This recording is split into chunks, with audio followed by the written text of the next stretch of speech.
नमस्कार दोस्तों, शिवपुराण में आपका बहुत बहुत स्वागत है। आज हम पढ़ने वाले हैं शिवपुराण की श्री रुद्र संहिता की 5वें खंड के अध्याय नंबर 49 अंधक को गणत्व की प्राप्ति। तो चलिए शुरू करते हैं। सनत कुमार जी बोले, हे महामुनि व्यास जी, भगवान शिव के उदर में शुक्राचार्य ने शिव मंत्र का जाप कर बाहर आने का मार्ग खोज लिया और बाहर आकर शिव जी की आज्ञा पाकर वहां से पुनः असुर राज्य में चले गए। तत्पश्चात 3000 वर्षों के बाद वहाँ वेदों का पाठ करने वाले शुक्राचार्य के रूप में पृथ्वी पर पुनः शिव जी से उत्पन्न हुए। दूसरी ओर अंधक को भगवान शिव ने अपने त्रिशूल पर उसी प्रकार लटकाया हुआ था। दैत्यराज शुक्राचार्य ने देखा कि दैत्यराज अंधक उसी त्रिशूल पर लटका हुआ है जिस त्रिशूल से देवादिदेव भगवान शिव ने उसे मारने के लिए आघात किया था।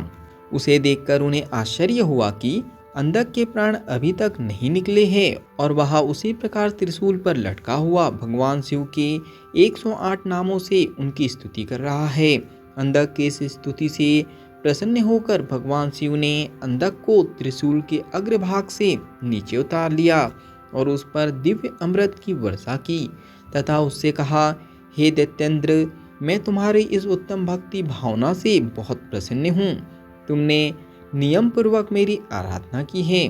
तुम्हारे मन में जितनी भी बुराई और पाप थे वे सब तुम्हारी शुद्ध हृदय से की हुई स्तुति से धुल गए हैं और तुम्हें पुण्य की प्राप्ति हुई है। मैं प्रसन्न हूँ। तुम जो चाहो वर मांग सकते हो। मैं तुम्हारी कामना अवश्य ही पूरी करूँगा। भगवान शिव के ये वचन सुनकर दैत्यराज अंधक बहुत प्रसन्न हुआ और बोला, भगवान, मैं दोनों हाथ जोड़कर आपसे अपने द्वारा किए गए हर बुरे कार्य और अपराध के लिए क्षमा मांगता हूँ। आप मेरे अपराधों को कृपापूर्वक क्षमा करें। पूर्व में मैंने आपके और माता पार्वती के विषय में जो भी बुरा बोला या सोचा हो उसके लिए मुझे बहुत खेद है। मैंने यह सब अज्ञानतावश ही किया है।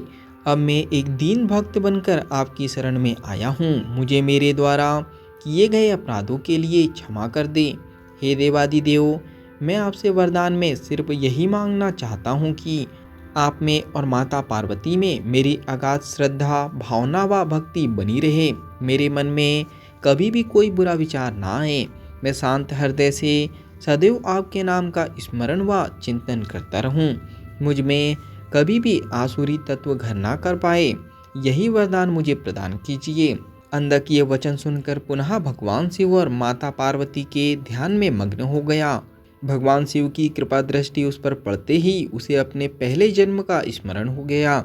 उसके सभी मनोरथ पूर्ण हो गए। भक्त वत्सल भगवान शिव ने प्रसन्न होकर अंधक को अपना गण बना लिया और उसे उसका इच्छित वरदान प्रदान किया।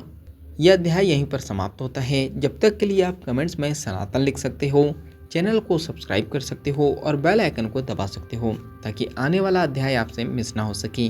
बाकी हम लोग मिलेंगे अगले अध्याय में। जब तक के लिए धन्यवाद।